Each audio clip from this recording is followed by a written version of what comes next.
What's happening, my fellow geeks and geekettes? Welcome to a brand new episode of Cosplay Chris, and today I'm going to be talking about how to source parts for a screen-accurate Michael Myers Halloween 2018 cosplay / costume. That was a pretty good pun. So 2 days ago, I saw Halloween for the second time. Again, such an amazing film. I have a newfound respect for it, love it even more. And a lot of people have been cosplaying as Michael from the new film, and I love the look of Michael in this film. From an aesthetic standpoint, he looks like a beast, he looks old, he looks angry, and he looks badass. In today's episode, I'm going to tell you guys where you can source all the parts of the costume and also give you a run through of how I repainted my Trick or Treat Studios Myers mask that comes from the same mold from the film. Now, a massive thank you to the good people over at michaelmyers.net. If you guys haven't been there before, you should head on over there. If you're a Michael Myers fan, it is absolute and utter fan bedlam there, with people getting into the nitty-gritty parts of where to source costume parts. So before I get into sourcing the parts of the 2018 costume, let's go back to 1978. Now, the original Michael Myers mask was actually a heavily converted William Shatner Captain Kirk mask made by Dom Post Studios. Production designer Tommy Lee Wallace was given the task by John Carpenter to find a mask for their killer in the film. Now, originally, they did also have the option of a Mr. Spock mask that was also made by Dom Post Studios, as well as an Emmett Kelly mask. I'm not gonna lie, I do like the Emmett Kelly look, but in terms of what they were going for, that blank, pale, motionless face and the blackest eyes, the devil's eyes, it seemed like the William Shatner mask was a winner. So with that, Tommy Lee Wallace, from what I've read, bought 3 masks. One was going to be the hero, we're going to have a backup, and also a stunt mask. He went on to remove the sideburns of the Captain Kirk mask. He opened up the eye holes, he spray painted it a fish belly white, not to mention darkening the hair. And there we have it, one of the most iconic movie props in film history right there. And all the costume, from what I read,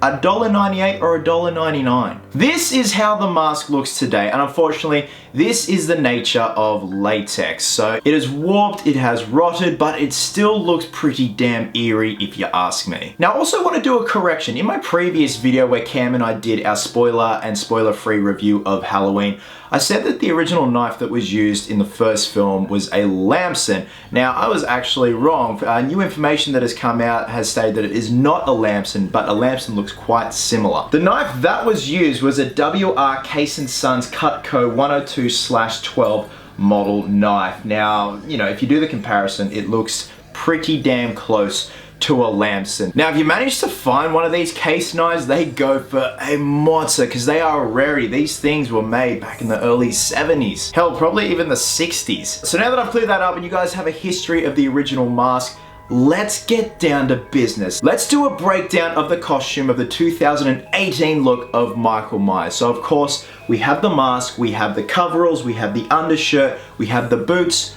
and we have the knife. First up, the boots. Now, the boots that Nick Castle and James Ducournau sport in the new film are called Activate Men's Earth Pro 6-inch premium full grain leather plain rubber sole toe soft toe work boots. Oh man, that was a mouthful. Now, in terms of sourcing these things at this very moment, it is proving quite difficult. They are sold out everywhere from what I've searched on the internet, so it's probably gonna have to be one of those things. If you guys haven't managed to get a pair yet, you just gotta wait till they come back in stock. I myself and Cam are gonna have to wait till they come back in stock before we can get a pair, but those are the same make and model boots, and the sole on these boots is quite thick, so it gives you that added extra bit of height that makes you that all the more beastly.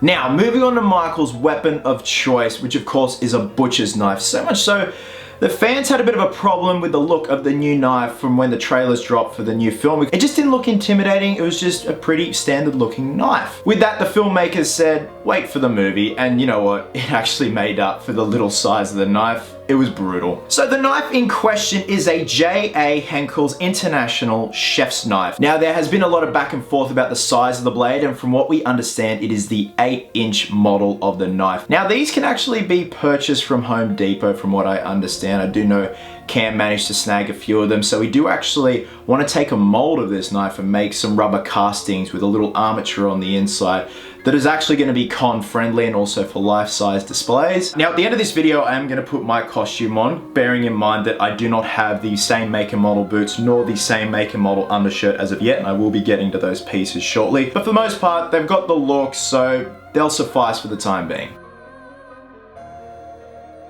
Now, let's get to the undershirt and the coveralls. Now, much like the signature mask, the coveralls are a signature piece of Michael Myers himself. And in this case, the filmmakers went for a brand of coveralls from Workrite. So the color of the coveralls is definitely a charcoal gray. They are the 9.5 model from Workrite. Now, most times you can get them off the Workrite site, but that site just seems to have a lot of bugs and a lot of problems. So you can actually just purchase them from most safety sites in the United States. As far as I know, they're not available within Australia. They did remove the tags. I have removed the tags on mine. So here is a nice close-up of the coveralls. You can definitely see it's a charcoal gray, guys. These are actually some of the most comfortable coveralls I've ever worn. You know, I do have my generic pair of coveralls I bought like, 12 years ago at an op shop, or what you guys call a thrift store in the United States, and they're still rigid after multiple washes, whereas these bad boys straight out of the packet are very soft. Granted, I have washed them twice just to dilute the color and just give it more of a faded look. I still have to go about weathering them, and honestly it's probably just going to be a case of throwing these bad boys on and just rolling around the ground out the back, much like I did with the Red Hood jacket. Perfect fit. Now, the undershirt. So it's been confirmed that the undershirt worn by Nick Castle and James Duke Courtney in the film is a navy heather gold toe men's crew neck t-shirt. So if you want an equivalent, it's probably like a Bonds shirt that we have here in Australia. Bonds is a very famous Australian brand here that do a lot of undershirts and stuff like that. So I think these range for about, $10 odd on the internet. So these are still available. I actually will be purchasing mine today. I really gotta get my butt into gear and purchase this before they sell out. And this is what I love about prop building and the prop building community and the costuming community, is that people go to these great lengths to even source out the undershirt. They know straight away. My undershirt was actually from Just Jeans here in Australia. I bought it up at my local Westfield yesterday for $19. It does have a similar look to the crew neck shirt. The only real difference is the collar here is a bit thinner than the actual shirt that was used in the film, which honestly, it's no big deal. But still, I want the same make and model shirt. I want the ultimate Myers cosplay / costume. Okay, last but certainly not least, the mask. This beautiful piece here is from Trick or Treat Studios. It was founded by my good buddy Justin Mabry, who also has Night Owl Productions. Justin actually had a hand in making the screen use masks along with the Academy Award winning Chris Nelson and Vincent Van Dyke. The three of them collaborated and brought us a really menacing and weathered looking mask, and I absolutely love the design they went for. So Trick or Treat Studios offers a mass-produced mask. This has actually been repainted. The stock one just needs a bit of work here and there, but I'm actually going to show you guys the run through of how I repainted this mask. So these retail for about $59.99 or about $59.95 US dollars, which is damn good considering this has screen lineage. It comes from the same masters and molds and everything as the screen used mask, so you cannot get any more accurate than that. So in terms of repainting this, it is a bit of trial and error because painting latex can be quite tricky. So the first step is you actually have to strip the paint off the original mask, and that involves a cotton head tip with a Dremel, getting a little scuff part where it lifts off, and then you literally just peel the paint off, as you can see right here. Once it was peeled back, we then went in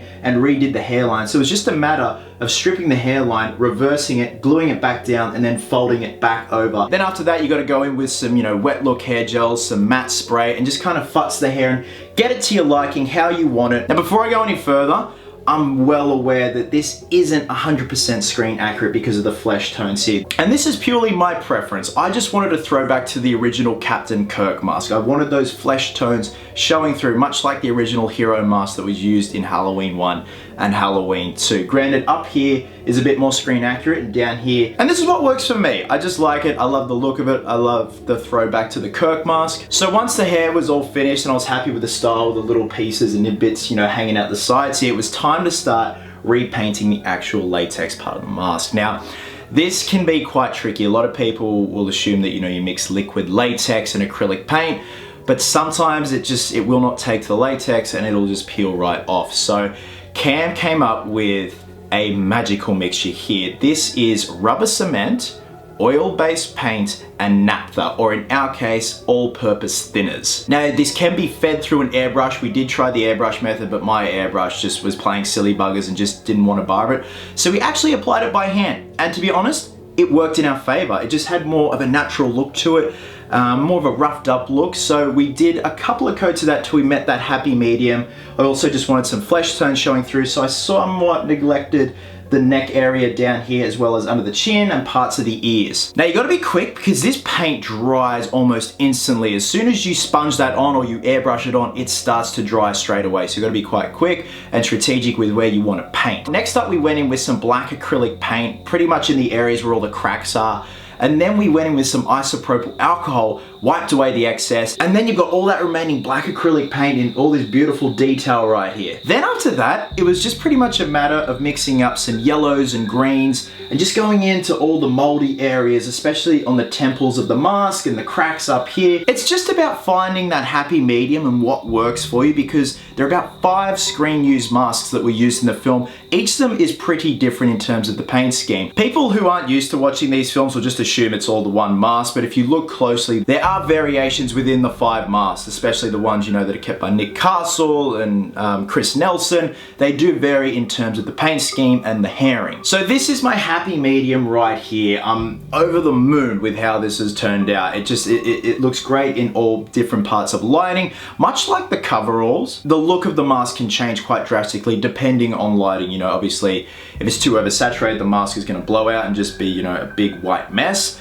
But if the lighting is just right, these details pop and look amazing.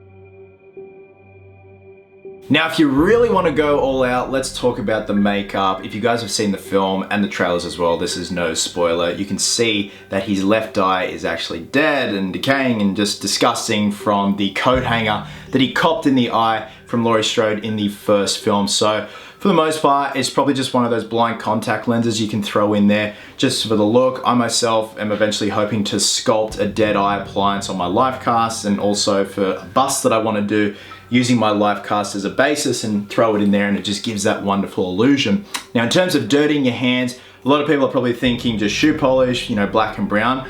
But trust me, if you do that all over your hands, it's gonna be hell getting that stuff off your hands. So I just recommend watering down, say, some brown and black acrylic student paints and doing multiple washes over your hands. Again, like the mask, with painting the mask, just find that happy medium, what works for you, maybe even throw some fake blood over there. It'll definitely look the part. You just want that nitty gritty, dark brown and black look that he sports in the film. So guys, we have covered the boots, the coveralls, the undershirt, the knife, and the mask. So what I'm gonna do now is just show you guys my costume so far. In terms of the boots, these I bought from Target years ago. These are actually for my Freddy Krueger costume slash cosplay and for the life-size display as well.